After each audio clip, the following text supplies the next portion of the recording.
আসসালামু আলাইকুম বন্ধুরা, কেমন আছেন? আজ আমি রান্না করলাম মুরগির মাংস। প্রথমে আমি মুরগির মাংস রান্না করার জন্য তেল দিয়ে দিলাম কড়াইতে।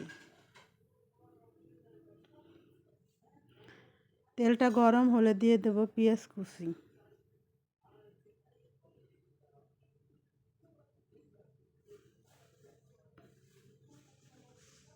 পেঁয়াজ কুচি একটু বাদামি কালার হয়ে গেলে দিয়ে দেব সব রকম মশলা।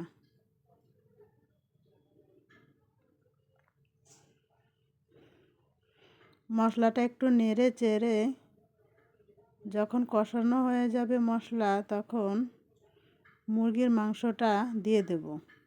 মুরগির মাংস দেওয়ার আগে আমি একটু লেবুর রস দিয়ে দিয়েছি স্বাদ বাড়ানোর জন্য। এবার মুরগির মাংসটা দিয়ে দিলাম। মুরগির মাংসটি নেড়ে চেড়ে ভালোভাবে কষিয়ে নেব। ভালোভাবে কষানো হয়ে গেলেই মাংসটি আমরা ঢেলে নেব। আল্লাহ হাফেজ।